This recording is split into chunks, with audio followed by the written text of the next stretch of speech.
Foi bacana. Boa noite, Sandrinha. Boa noite, Thaís. Ó, o tema da live de hoje, eu tô fazendo uma maratona essa semana de 3 lives, uma mini maratona para vocês. Amanhã a gente vai falar sobre mitos e verdades na nutrição.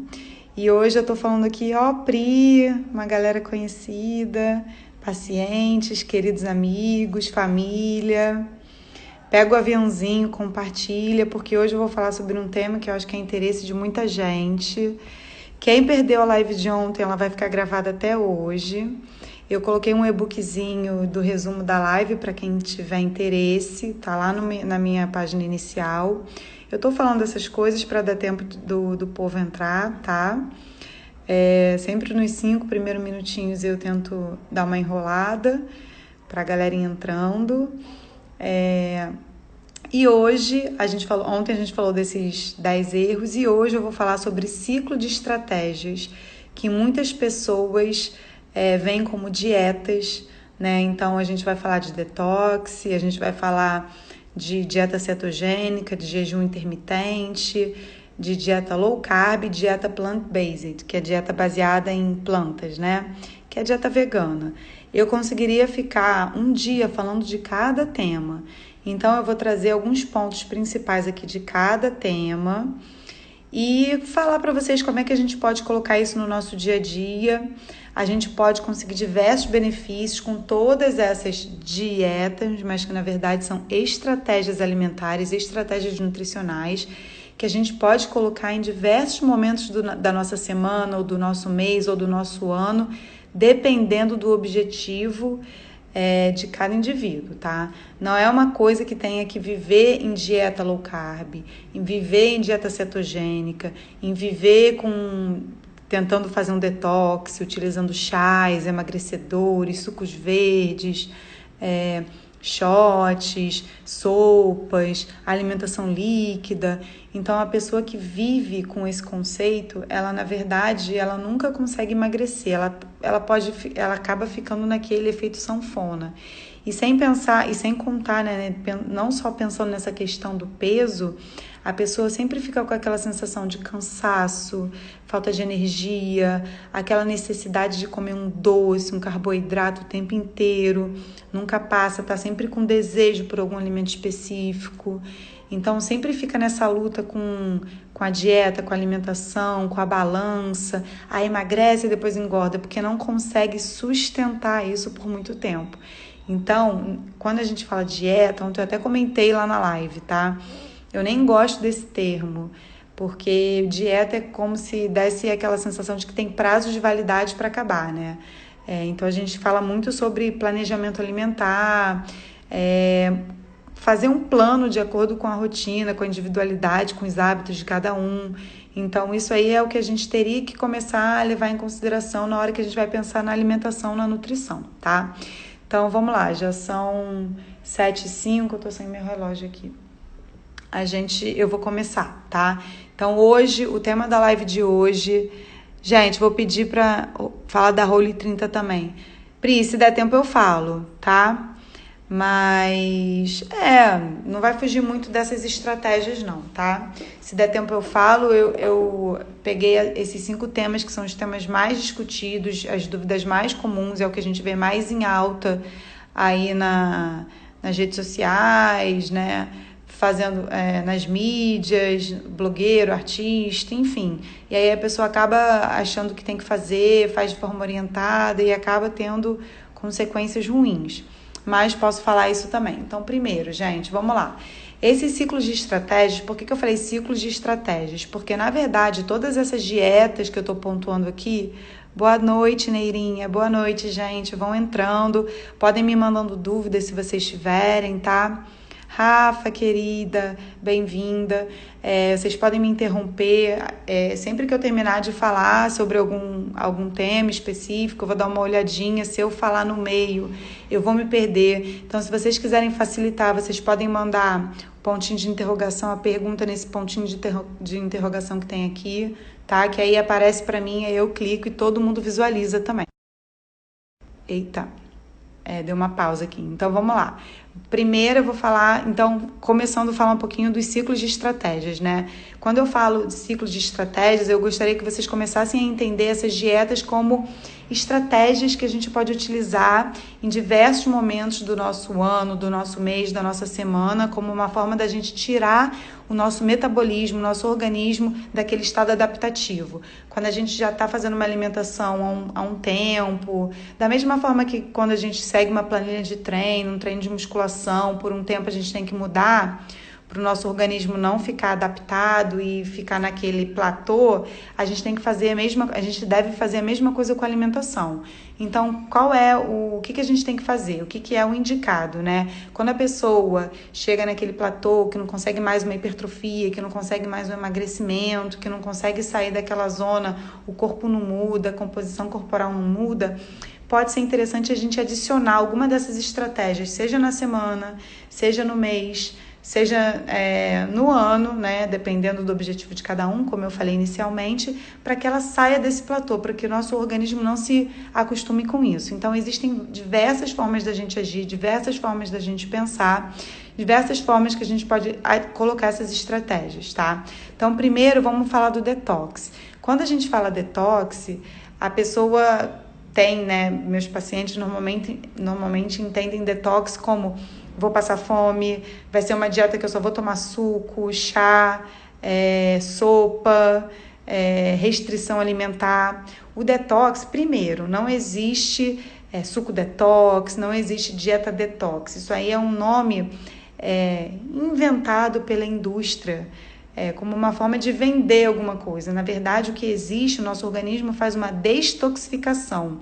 Tá? Existe o processo de detoxificação que acontece no nosso fígado, onde a gente vai eliminar as toxinas e com isso deixar o nosso metabolismo mais acelerado, uma comunicação melhor entre os órgãos. Então existe isso, existem fase da detox, de detoxificação 1, 2, que acontecem dentro do nosso fígado, tá? Então, quando a gente pensa nessa questão de vou fazer uma dieta detox, um suco detox, não é tomar um suco verde ou viver de sopa ou viver de restrição alimentar que vai fazer a gente perder peso. A dieta detox nada mais é do que uma dieta limpa, onde a gente vai tentar eliminar o máximo possível das toxinas. Então, o que a gente vai fazer? A gente vai estimular a comida de verdade, primeira coisa, tentar evitar os industrializados, tentar tirar os farináceos, tentar tirar todos os tipos de açúcar, tentar tirar os alimentos que vão acidificar bastante o pH do nosso sangue. Então, álcool, açúcar, farinha, excesso de laticínios, excesso de proteína animal. Então, entra aí a carne vermelha, o frango, o peixe a gente consome com moderação. É uma dieta mais baseada em comida de verdade. Frutas, legumes, verduras, grãos. Então, a gente tende a fazer uma dieta mais com esse tipo de alimento. A gente tenta estimular os alimentos que têm um potencial mais anti-inflamatório, mais antioxidante, como, por exemplo, os vegetais verdes escuros, as frutas e os vegetais roxos, que são fontes de antocianinas, que são flavonoides, tem capacidade de eliminar o excesso de substâncias tóxicas dentro do nosso corpo. Então, a gente vai aumentando esses produtos. Aí tem alguns temperinhos super interessantes que ajudam essa questão anti-inflamatória, que eu tô vendo que tem uma galera, uns atletas, uns praticantes de atividade física aí. Então, esses alimentos anti-inflamatórios, antioxidantes também são super interessantes para o esporte, que ajudam a eliminar as toxinas e os radicais livres. Então, como eu falei, vegetais verdes escuros, os vegetais e as frutas roxas. Aí a gente pode brincar com temperos, cúrcuma, gengibre. Para quem não sabe, cúrcuma é a mesma coisa que açafrão da terra, tá? Então a gente pode adicionar isso em suco, na comida, em refogados. Então a gente consegue aumentar a capacidade anti-inflamatória e antioxidante da nossa dieta com esses alimentos. E aí vale a gente colocar chá. Boa noite, gente. Boa noite, Neto, Júlio. Podem ir entrando. Clica aqui no aviãozinho para enviar para a galera. Chame os amigos. Se vocês tiverem algumas perguntas, coloca no pontinho de interrogação. Eu estou falando hoje sobre os ciclos de estratégias, como está aqui. E eu comecei a falar sobre o detox. Então, o que vocês podem fazer é aumentar o potencial anti-inflamatório da dieta de vocês. Então, chá 3 vezes ao dia, esse é o mínimo que vocês deveriam incluir. Então a gente pode brincar com chás mais antioxidantes, que são mais termogênicos pela manhã, né? Até mesmo diuréticos para ajudar a eliminação de toxinas. Então tem chá de cavalinha, chá de hibisco, chá verde, a gente pode associar com canela em pau, com gengibre. Na parte da noite a gente pode tentar adicionar um chá mais calmante. Então, isso tudo, a gente ir colocando esses chás ao longo do dia também aumenta a capacidade anti-inflamatória e antioxidante do nosso corpo. Júlio, qualquer tipo de chá, desde que seja chá, o ideal é que seja chá, por exemplo, chá preto, chá mate, chá verde, esses chás que tem mais cafeína, eles devem ser utilizados no início do dia, no início da tarde, tá? Não fazer isso à noite. Deixa eu apagar aqui meu WhatsApp, porque tá fazendo um barulhinho chato aqui. Então, o chá... E o ideal é que seja chá do extrato seco mesmo, da folha, onde a gente vai comprar a erva, não os saquinhos, tá? O saquinho tem que ser marcas confiáveis, porque já saíram estudos falando do pacotinho do saquinho que tem substâncias cancerígenas, então a gente vai estar consumindo um chá, achando que vai estar mandando bem, né, trazendo saúde para o nosso organismo. Na realidade, a gente vai estar, de repente, intoxicando mais ainda. Então, os chás são bem interessantes. Outra coisa que a gente pode utilizar para aumentar o potencial de detoxificação, para quem está chegando agora, eu estou falando que detox não existe. O que existe são alimentos que vão proporcionar a detoxificação, que acontece no nosso fígado. Então, são alimentos baseados, uma alimentação baseada em comida de verdade, tá? E incluir esses temperos, esses chás, evitar os alimentos que são que acidificam bastante o pH do nosso sangue, que isso vai atrapalhar todo esse sistema de detoxificação. Então, álcool, a cafeína em excesso é uma outra coisa aí que a galera, quando está tentando fazer um processo mais de detoxificar o organismo, tem que tomar cuidado. O excesso de proteína animal, então isso vai para ovo, para frango, para carne. Comer peixe com moderação, então fazer uma dieta até com mais proteína vegetal, tá? Então, utilizar própolis, que eu sempre falei para aumento da imunidade, que também tem um potencial super antioxidante, anti-inflamatório super bacana.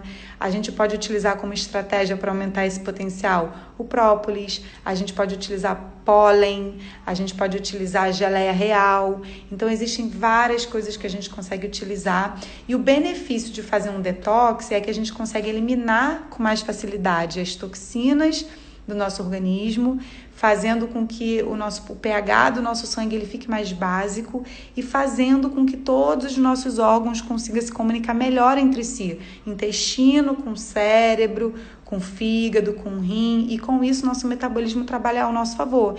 Então, atleta, consegue recuperar, atleta e praticante de atividade física, consegue recuperar melhor o músculo, né, de um treino para o outro, consegue reduzir risco de lesão, consegue um emagrecimento, consegue um aumento de massa muscular com uma facilidade maior, porque a gente vai estar conseguindo absorver todos os nutrientes com uma facilidade maior, né, digerir, metabolizar. Então, a detox, essa questão da detox, eu aplico muitas vezes com os meus pacientes em períodos específicos do ano, quando passou por um processo de férias, festas de final de ano, ou período de quarentena, se tiver muito ansioso e comeu mais do que deveria, esses alimentos mais industrializados, mais ácidos.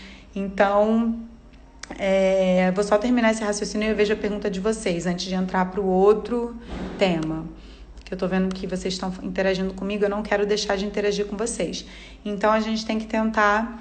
Eu utilizo essa estratégia de detox, de detoxificação em períodos assim, ou para aquelas pessoas que ainda não estão conseguindo equilibrar muito o final de semana. Então, na segunda-feira, na terça-feira, nos 2 primeiros dias, eu tento fazer uma alimentação mais detoxificante, com mais comida de verdade, tá? Pro metabolismo dar uma acordada, né? Então, eu utilizo estratégias dependendo do objetivo da pessoa e de como que ela se comporta, tá? Então, seria basicamente isso. Então, não pense em detox como uma dieta que você só tem que tomar suco verde. O suco verde é maravilhoso, a gente deve incluir, não necessariamente suco verde, mas um suco vivo, né, com alimentos de verdade, então com alimentos crus, que não passam por um processo de cozimento, que a gente consegue aproveitar melhor as vitaminas, os minerais. Então, as folhas, colocar um gengibre ou uma cúrcuma, colocar um alimento mais diurético, como uma salsinha, um pepino, um nabo, o salsão, o suco de salsão. Se você só bater folha de salsão com um pouquinho de talo de salsão e um pouquinho de limão, gengibre, nem precisa ficar botando muita coisa, já faz uma limpeza no organismo muito bacana, tá? Então, dá pra gente incluir esses sucos verdes. Aí eles começam a fazer parte, incluir chá, incluir suco verde, incluir shot, incluir mais comida de verdade, mas não é passar fome, não é só tomar sopa, não é isso. Vocês vão comer comida, vocês vão almoçar, vocês vão jantar, vocês vão lanchar, mas a gente vai introduzir mais esses alimentos anti-inflamatórios e vai tentar eliminar açúcar, sal, farinha, laticínios por um período, tá? Que pode ser um dia, 2 dias, uma semana. E aí vai depender de cada um. Deixa eu ver se vocês têm pergunta aqui. Sandrinha perguntou chá de boldo. O chá de boldo, ele é maravilhoso. Cada chá vai ter uma ação mais específica, né? O boldo, ele ajuda muito na questão de digestão, tá? Então pode ajudar para quem tem refluxo, para quem tem gastrite, tomar após as refeições para aquela pessoa que fica com estufamento, azia, má digestão, pode ser bem interessante. Eu gosto de trabalhar muito com tintura vegetal, eu uso isso muito com meus pacientes, mas isso tem que ser manipulado por alguém. Como eu tenho especialização em fitoterapia funcional, eu faço várias tinturas, seja para gastrite, refluxo, uma tintura mais detox, para quem sofre com estufamento abdominal. Então, tem essas tinturas que eu uso bastante, eu utilizo, inclusive eu só vivo com elas porque eu tenho muito estufamento abdominal.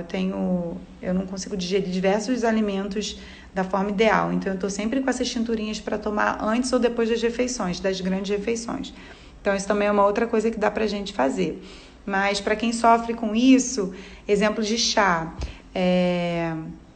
alcaçuz, anis, gengibre, hortelã, são chás que são interessantes para quem sofre com alfafa, para quem sofre com estufamento abdominal também é bem interessante, tá? Então é isso, Sandrinha, chá de boldo seria isso. Vamos lá. Então agora falando sobre a segunda estratégia, que seria a dieta cetogênica, eu anotei aqui para eu não esquecer do que eu vou falar, tá, gente? Eu não sei se vocês já ouviram falar sobre a dieta cetogênica, mas só para dar um geral aqui para vocês, é uma estratégia, eu não vou falar dieta, é uma estratégia nutricional que a gente usa, onde a gente vai consumir praticamente 90% do consumo calórico do dia na forma de gordura. Então, essa é a dieta mais cetogênica mesmo. Existem 4 tipos de dieta cetogênica. A clássica mesmo é quando a gente tem praticamente 90%, 80% de gordura, consome gordura, 5 a 10% proteína e quase nada de carboidrato. Então, essa é uma dieta de difícil adesão. É uma dieta que as pessoas demoram a se adaptar, algumas desistem. É uma dieta, a dieta cetogênica, há um tempo atrás, ela era vista como comer bacon, salsicha, linguiça, ovo, ficar se entupindo desses alimentos que tinham gordura, mas eram gorduras ruins, gorduras saturadas, colesterol, não era uma alimentação limpa, acidificava muito o pH do sangue, intoxicava demais, poderia até emagrecer, mas não era uma coisa que não era uma coisa que daria para ter consistência, né? Porque primeiro que acabava aumentando muito o colesterol, acabava alterando muito, até às vezes enzimas de fígado, porque sobrecarregava muito, porque se comia muita gordura, tá? Mas então tem essa dieta clássica, mas que a gente pode trabalhar com gorduras melhores, mais saudáveis, por exemplo, abacate, as castanhas, os nuts em geral, né? Nozes, amêndoa, coco, pasta de amendoim, que hoje em dia a gente encontra aí com muita facilidade, as que não são adoçadas, Aí algumas proteínas, o ovo, mas também não se entupir tanto de proteína, porque a dieta ela é mais baseada na gordura, não na proteína. Ó, botei aqui queijo de boa qualidade, né? A gente entra com legumes, verduras, só que os mais verdes, que vão ter quase nada de carboidrato. Quando a gente pensa em cenoura, beterraba, chuchu, abóbora, esses aí vão ter uma quantidade significativa de carboidrato, mesmo que pequena, porque o objetivo da dieta, primeiro, a estratégia de detox, o objetivo é limpar o organismo, eliminar toxinas, fazendo com que os nossos órgãos se comuniquem melhor entre si. Isso facilite todo o funcionamento do metabolismo e com isso a gente consegue emagrecer, melhorar a performance, facilitar, otimizar esses objetivos, seja de hipertrofia, seja de melhorar a performance, seja de emagrecer e seja de saúde, tá? Quando a gente fala em dieta cetogênica, o objetivo principal dessa dieta é tentar ensinar o nosso organismo a começar a produzir energia a partir da gordura e não mais do carboidrato. Por isso, a gente tem que tentar eliminar quase que completamente tudo que tenha carboidrato e o mínimo de carboidrato que a gente vai consumir, a gente vai estimular a insulina. E nessa dieta, nessa estratégia, a gente não quer estimular a insulina, porque senão esse processo de gerar energia através da gordura, queimar os nossos baconzinhos, né, não vai acontecer, tá? Então, seria basicamente esse o propósito da dieta cetogênica. E aí, hoje em dia, a gente tem outros tipos de dietas cetogênicas que são mais flexíveis, vamos dizer assim. Você acaba aumentando um pouquinho da proteína e são de mais fácil adesão, são as que eu mais trabalho. A gente aumenta um pouquinho da proteína, tá? A gordura continua sendo alta, a gente aumenta um pouco da proteína e aumenta um pouco do carboidrato também, mas tenta utilizar os carboidratos de baixa carga glicêmica e índice glicêmico. Renato, o que é isso? Índice glicêmico e carga glicêmica altas, quando a gente consome esse tipo de alimento, né, que são os carboidratos de carga e índice glicêmico altos, a gente estimula a insulina. Quando a gente consome alimentos de baixa carga e baixo índice glicêmico, a gente estimula minimamente a insulina. E aí, hoje em dia, dá pra gente colocar. Então, o que a gente pode fazer? A gente pode começar a consumir as gorduras que vão ter mais triglicerídeos de cadeia média, que são gorduras, vamos dizer assim, mais cetogênicas, que vão estimular mais a queima de gordura. Quais são essas gorduras? É o coco, é o óleo de coco, é o MCT, sabe essa modinha de misturar óleo de coco no café, esses cafés termogênicos, esse MCT líquido que a gente encontra por aí. Isso aí são gorduras que vão estimular, são gorduras mais cetogênicas, que vão estimular o nosso organismo a gastar mais gordura como fonte de energia, tá? Então, daria pra gente aumentar o consumo dessas gorduras, aí a gente coloca proteína melhores, né? Ovo, peixe, queijos de boa qualidade. De repente até um iogurte poderia entrar, mas tem que tomar cuidado porque o iogurte ele tem o carboidrato, então eu não costumo prescrever. De proteína mesmo eu prescrevo frango, peixe, ovo, ou então dá para trabalhar também uma dieta cetogênica com proteína de origem vegetal, mas aí é mais difícil, porque, por exemplo, feijão, ervilha, lentilha, grão de bico, que são fontes de proteína, tem carboidrato na composição, então esses grãos não entrariam.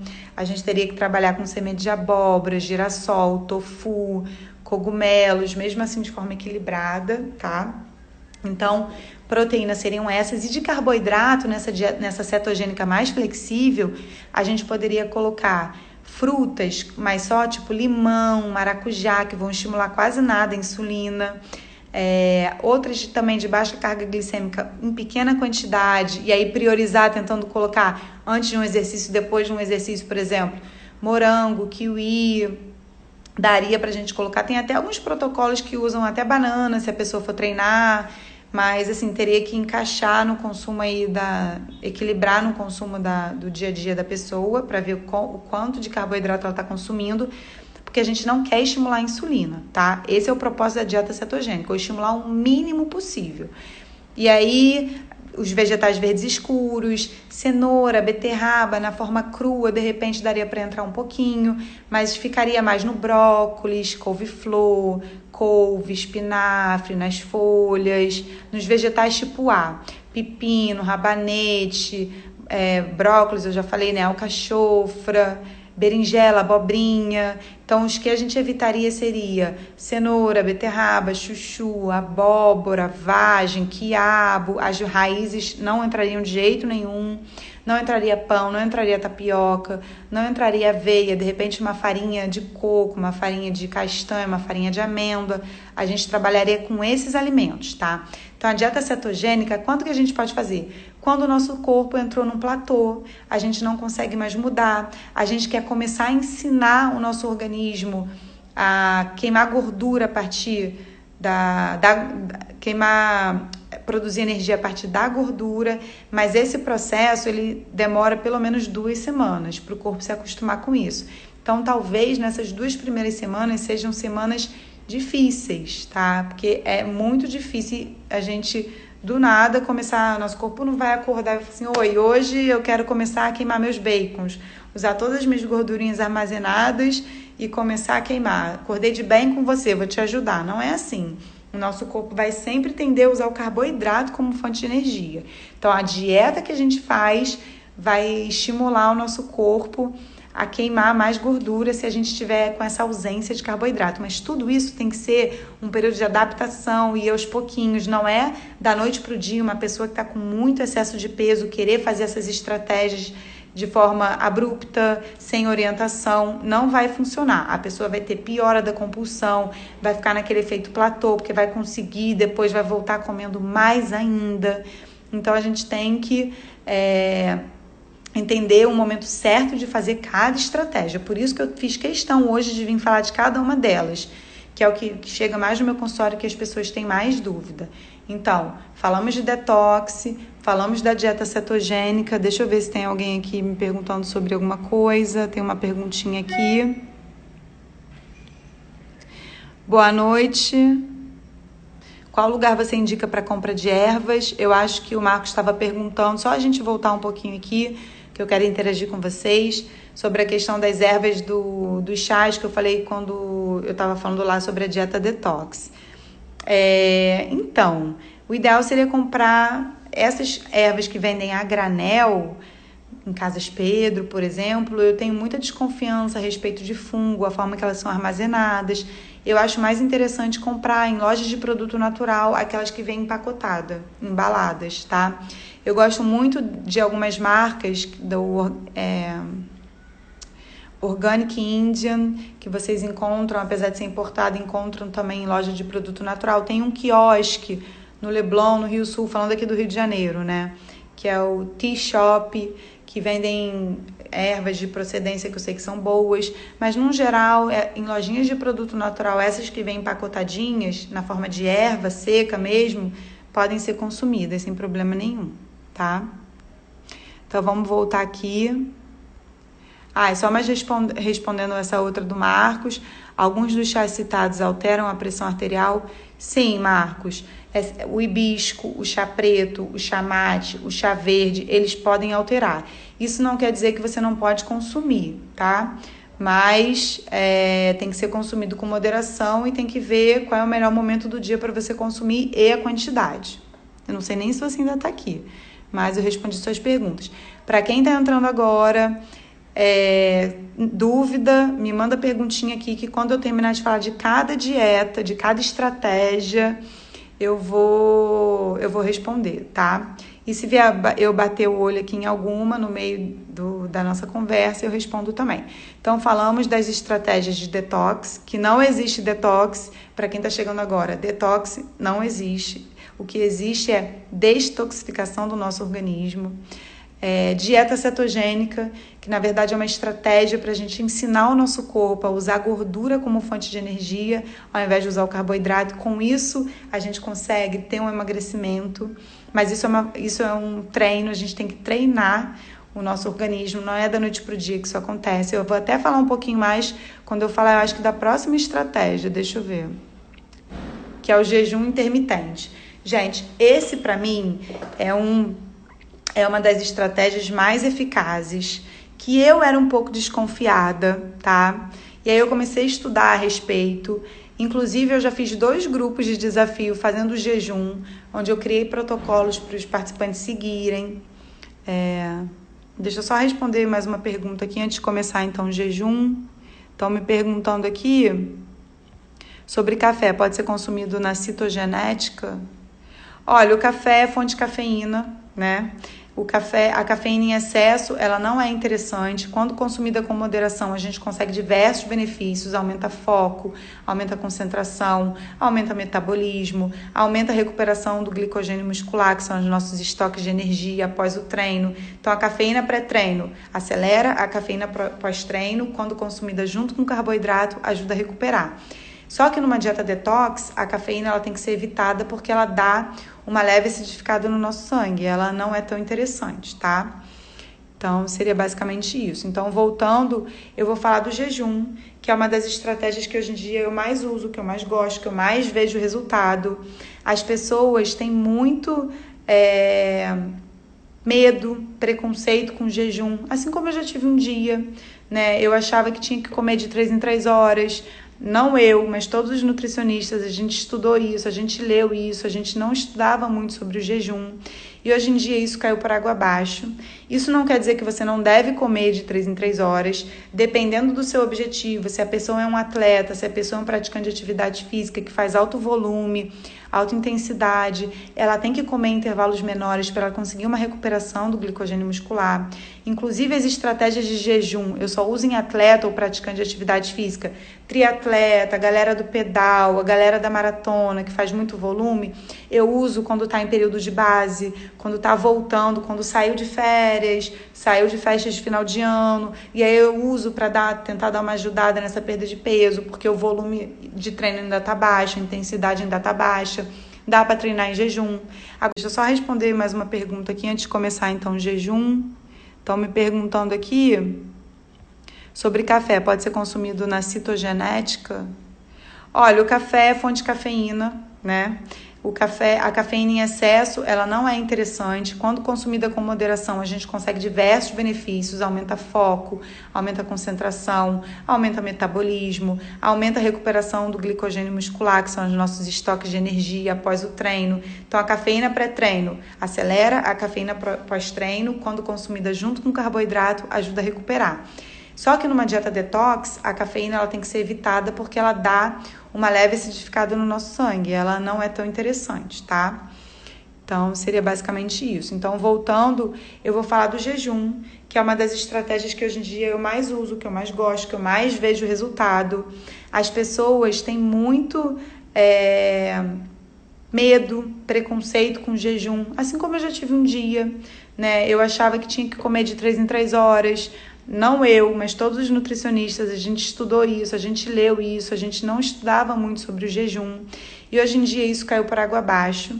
Isso não quer dizer que você não deve comer de 3 em 3 horas, dependendo do seu objetivo, se a pessoa é um atleta, se a pessoa é um praticante de atividade física que faz alto volume, alta intensidade, ela tem que comer em intervalos menores para ela conseguir uma recuperação do glicogênio muscular. Inclusive as estratégias de jejum, eu só uso em atleta ou praticante de atividade física, triatleta, a galera do pedal, a galera da maratona que faz muito volume, eu uso quando está em período de base, quando está voltando, quando saiu de férias, saiu de festas de final de ano, e aí eu uso para tentar dar uma ajudada nessa perda de peso, porque o volume de treino ainda está baixo, a intensidade ainda está baixa, dá para treinar em jejum. Agora, quando começa a fazer treinos muito longos, muito extensos, começa a fazer longão, aí não dá para treinar em jejum, tá? E se der, tem que ser uma pessoa muito metabolicamente treinada e adaptada a isso, tá? Então, nada na nutrição pode, não pode. Tudo depende da pessoa também. Então, o jejum, eu utilizo ele como uma estratégia para melhorar tudo. Hoje em dia, o jejum tem sido muito estudado e o jejum de 12 horas, né? 12 horas comendo e 12 horas em jejum, é um jejum que eu acho que todo mundo deveria fazer todos os dias. Os estudos apontam que quanto menor a janela da nossa alimentação, melhor. O que acontece? Eu vou tentar dar uma resumida aqui, eu tô de olho no horário porque eu ainda tenho que falar de 2 estratégias. mas o jejum eu quero falar bastante porque é o que está sendo mais utilizado, o mais estudado, o que está tendo mais benefício. O que acontece? Por que a gente engorda, né? A gente come, quanto mais a gente come... Primeiro falar por que a gente engorda, por isso que eu quero falar da restrição do jejum, né? A gente engorda quando a gente come mais do que a gente gasta. E quando a gente tem uma janela de alimentação de comer de 3 em 3 horas, muitas vezes a gente dorme tarde, acorda muito cedo e a gente começa se alimentando muito cedo, termina de se alimentar muito tarde. E aí, para muitas pessoas, acabam tendo uma janela de alimentação muito grande, com um período de jejum muito pequeno, ou seja, para de comer 10, 11 da noite e volta a se alimentar 6, 7 da manhã. Então, às vezes, só fica sem se alimentar por 6 a 8 horas. E se não for, né, se não estiver sendo assim, por alguns períodos das nossas vidas, a gente passou por isso, de comer o tempo inteiro, aí belisca aqui, belisca ali, então a gente está sempre se alimentando, o dia inteiro, come alguma coisinha aqui, aí fez um lanchinho, não ficou satisfeito, espera um pouquinho, come de novo. A gente passa o dia inteiro estimulando a insulina. Quando a gente come, a gente estimula 3 hormônios, tá? Eu vou tentar dar uma simplificada aqui para todo mundo entender. A leptina, que é um hormônio que sinaliza para o nosso cérebro que a gente está saciado, só que quanto mais insulina a gente estimula, a gente vai criando uma resistência a essa leptina, ou seja, quanto mais a gente belisca, mais a gente come ao longo do dia, mais insulina a gente produz. Quanto mais insulina a gente produz, mais resistência a gente cria à leptina. E a leptina é o hormônio que dá saciedade. Então, quanto mais a gente come, resumindo, quanto mais a gente come, mais a gente tem vontade de comer. E menos a gente consegue ficar saciado. Aquela pessoa que fala, nossa, meu nome é fome, toda hora eu quero comer. Possivelmente essa pessoa é uma pessoa que se alimenta o tempo inteiro, tá? Ah, não, mas o nutricionista disse que eu tenho que comer de 3 em 3 horas. Ele não tá errado, mas em algum momento da vida é interessante, não existe mais essa questão de tem que comer de 3 em 3 horas. Por muitos momentos também eu estimulava meus pacientes, tem que comer de 3 em 3 horas, porque a gente estuda isso para manter o metabolismo acelerado, senão você vai perder massa muscular. Não existe isso. E às vezes a pessoa ficava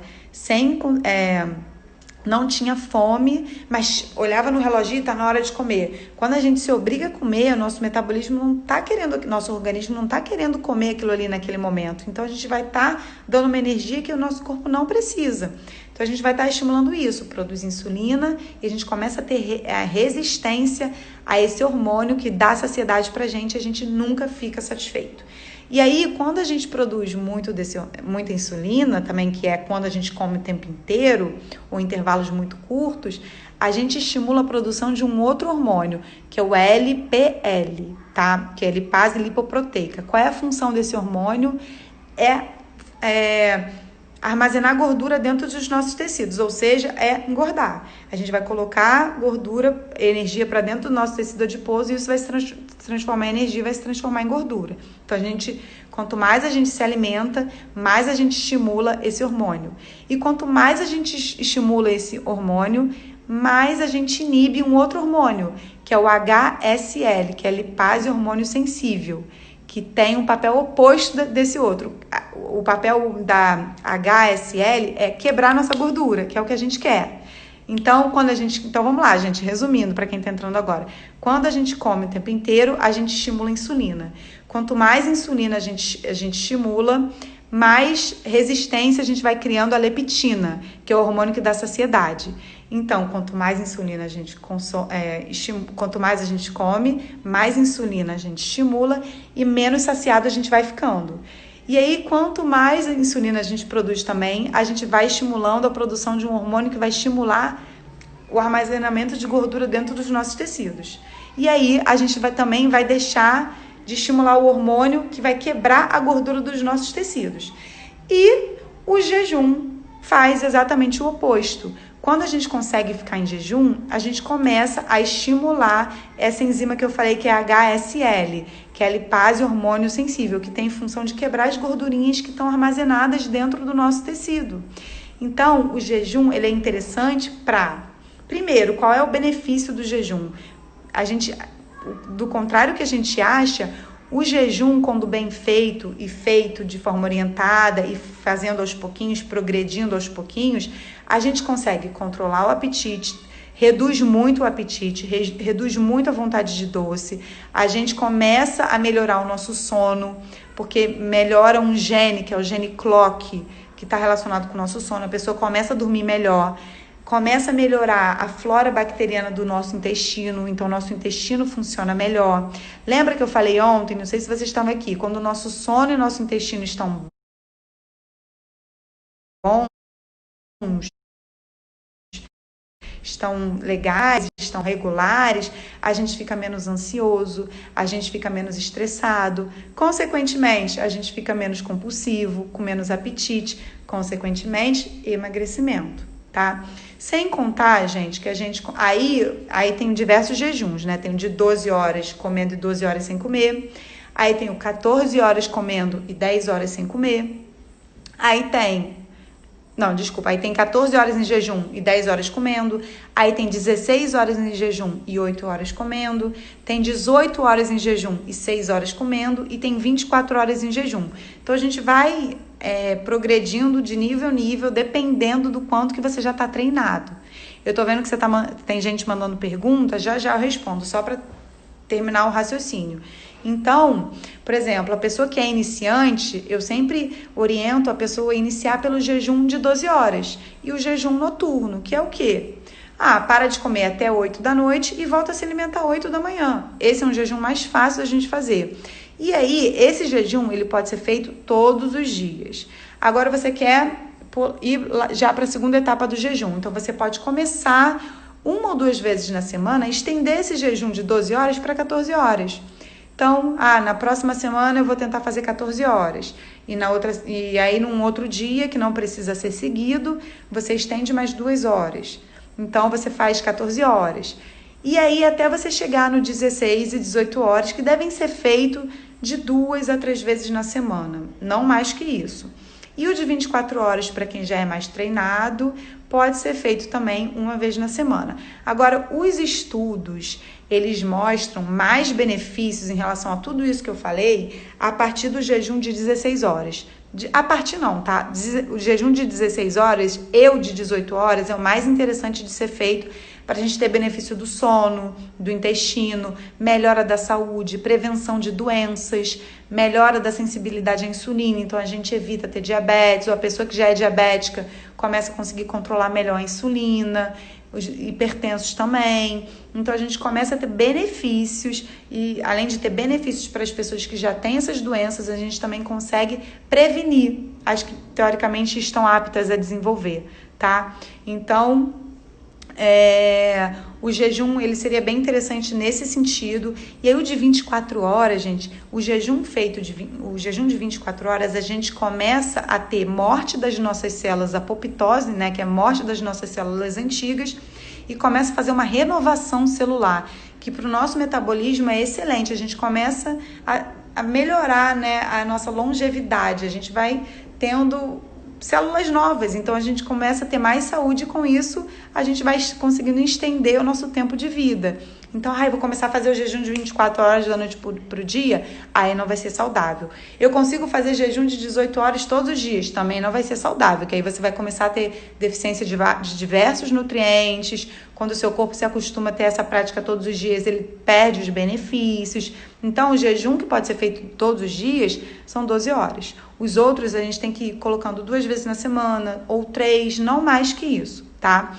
E aí, antes de eu ver a resposta às dúvidas de vocês, uma coisa que faz toda a diferença é a forma como vocês quebram o jejum, tá? Não adianta vocês terem ficado o tempo inteiro, várias horas sem se alimentar, e depois o que acontece? Vocês vão comer um alimento que vão estimular pra caramba a insulina. Lembra que eu falei que o objetivo do jejum é a gente tentar não estimular a insulina, para tentar não estimular esses hormônios que vão deixar a gente cada vez menos saciados, aumentar a formação de gordura dentro dos nossos tecidos. Então, o jejum é importante que a gente quebre com alimentos que vão estimular o mínimo possível a insulina. E aí, vamos pensar naqueles alimentos que eu falei da dieta cetogênica. A gente pode colocar Legumes e verduras, a gente pode colocar proteína, então pode ovo, queijo, leite, iogurte de boas qualidades. A gente pode colocar um abacate, que é maravilhoso, que é fonte de uma substância super antioxidante, que é a glutationa, que o nosso organismo vai adorar. Então, se a gente quebrar o jejum depois de muitas horas com um shot, por exemplo, detox, bota um limão com própolis, bota uma pitadinha de cúrcuma, bota alguma coisa que tenha muita substância antioxidante, anti-inflamatória, o nosso corpo vai falar assim, nossa, obrigado.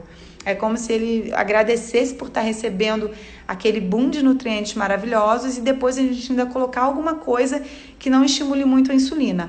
O horário de estimular a insulina, gente, de comer mais carboidrato, não é ao acordar e nem é na quebra do jejum. É na hora do almoço e na parte da tarde, que é onde nosso metabolismo nosso organismo está necessitando de mais carboidrato. Na parte da noite, na parte da manhã, nosso corpo não recebe muito bem carboidrato. Mas isso não estou generalizando. Se a pessoa treina, é um atleta, eu estou falando num geral, tá?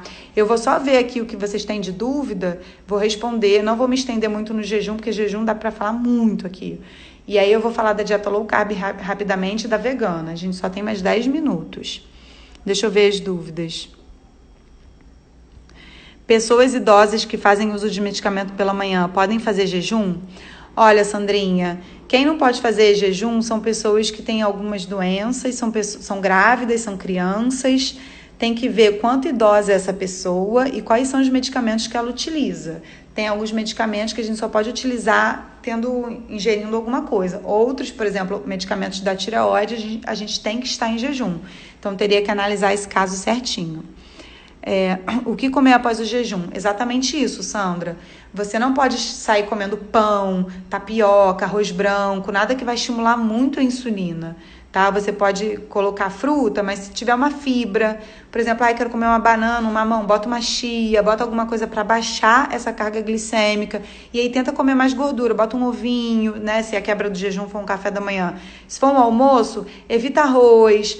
Bota uma raiz em pequena quantidade, por exemplo, uma batata doce, um inhame, um aipim. Tenta estimular mais os legumes, as verduras, uma proteína. Tenta fazer a quebra do jejum dessa forma, tá? Deixa eu ver se tem pergunta aqui. Tem 2 perguntas aqui. Para queima de gordura abdominal, qual a estratégia? Marcos, todas essas estratégias entrariam como ajuda nessa questão da queima de gordura. Mas eu acho que o jejum funcionaria muito nesse caso. Depois eu vou dar a receita do shot. Eu vou postar uma foto depois que eu terminar a live. E aí vocês podem, as dúvidas que ficaram, vocês podem me pedir nos comentários ou me mandar direct. Que aí eu consigo responder para todo mundo, tá? Comentem lá que eu faço tudo isso para vocês. Falo do shot, falo o que vocês quiserem. Tem como estar em efeito platô mesmo fazendo jejum de 18, 16 horas quase todos os dias? Raquel, sim, se seu corpo se acostumar com isso, vai chegar uma hora que vai fazer efeito platô. E aí você pode começar a alternar jejum calórico com jejum metabólico, que é uma outra coisa que a gente pode conversar. Jejum calórico é quando você não ingere nada, e aí você não estimula nada, é 0 calorias.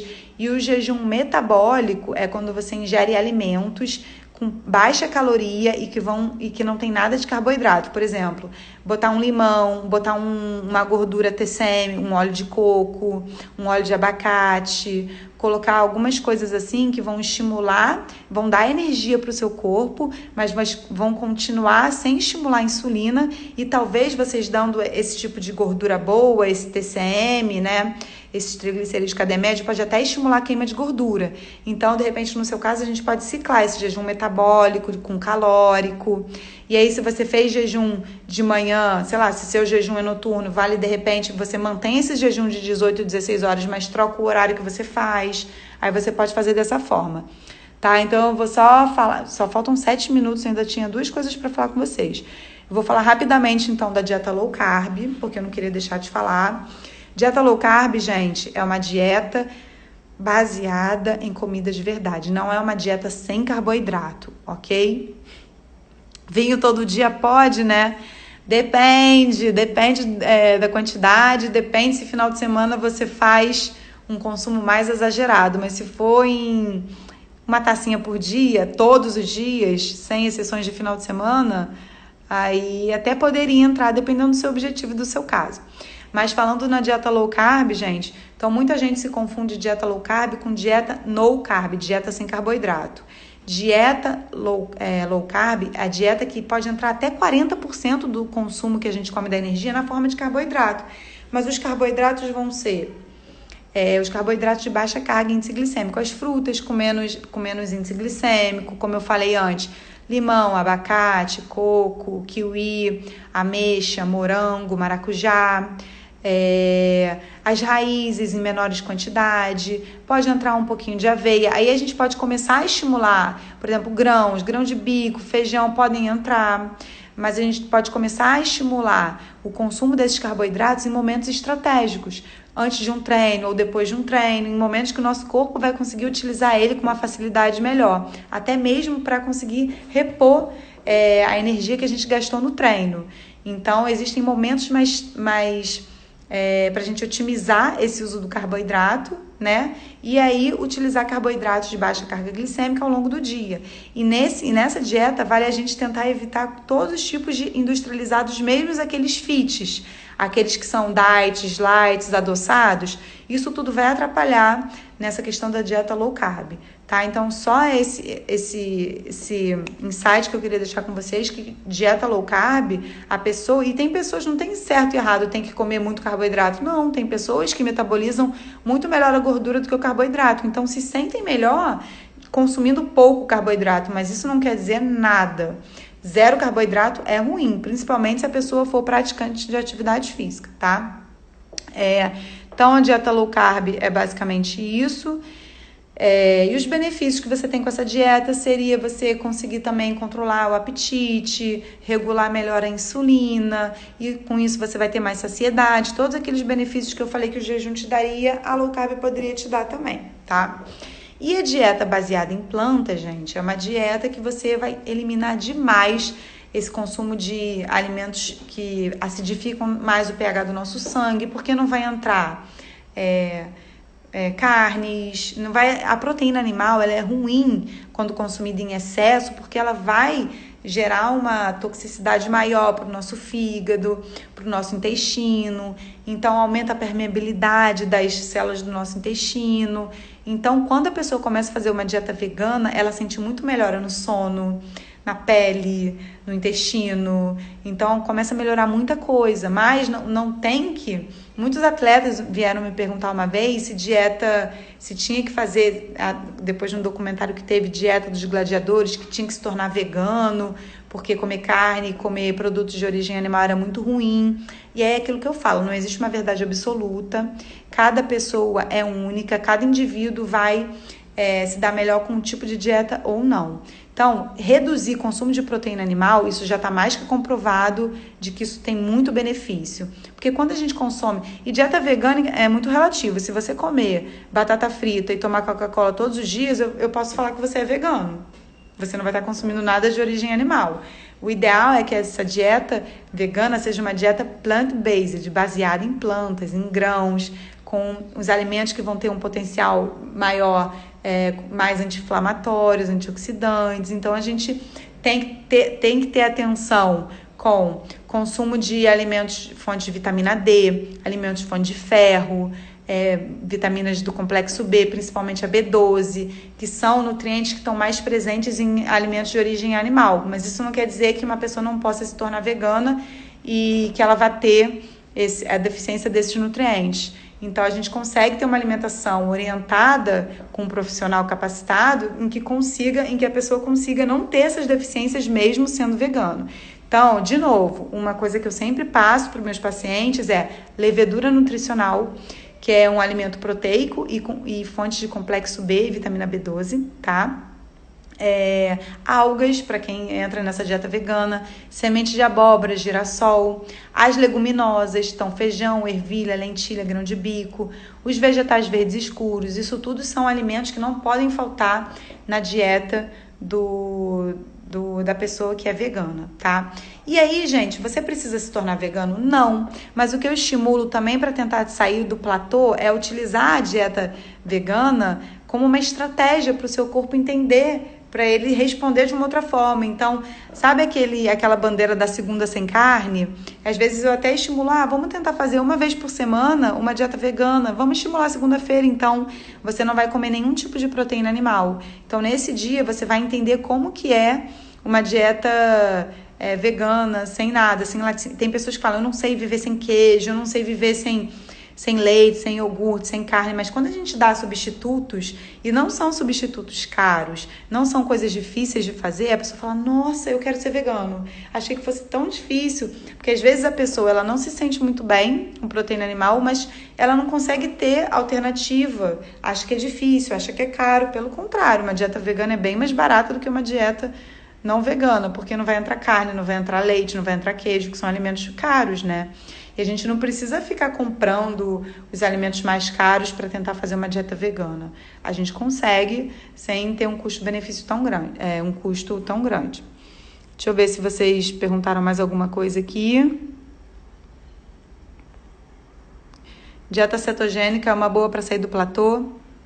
Faba, sim. Todas essas dietas que eu falei são estratégias para vocês conseguirem colocar ao longo da semana, ao longo do mês, ao longo do ano, né? De acordo lá com o que você vai combinar com o profissional que te acompanha, de forma sempre orientada, sabendo como fazer. Não é sair do 8 para 80, o tudo ou nada não dá certo.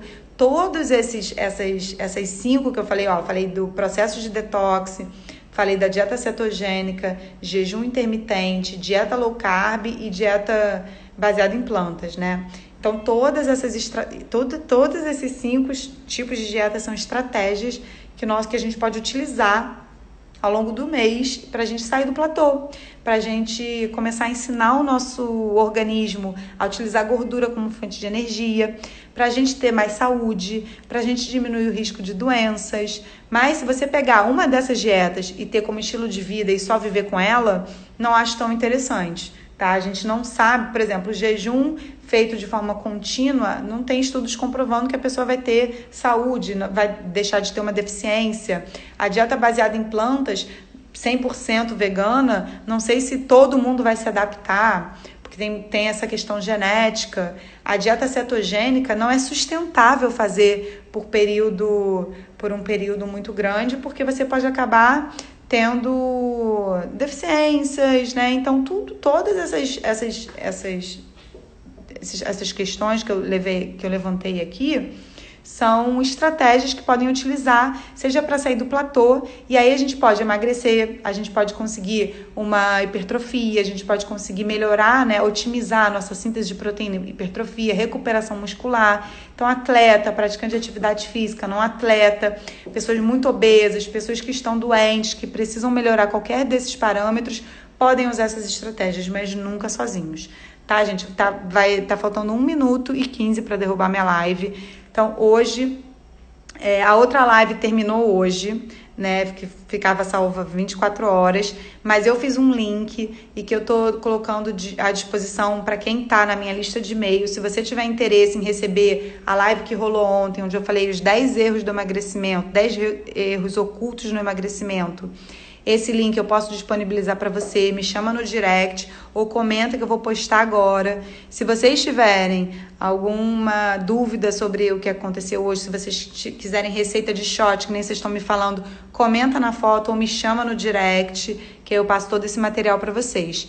E amanhã vai ser a nossa última live dessa maratona da semana, que eu vou falar sobre os mitos da nutrição. Aí eu vou falar sobre consumo de pão, tapioca, posso comer carboidrato à noite, todas essas coisas que a gente escuta falar, sabe, não sabe, quantos ovos eu posso comer, enfim, tudo mais. Então me acompanhem, estejam aqui comigo, que para mim é muito importante a presença de vocês, tá? Então boa noite.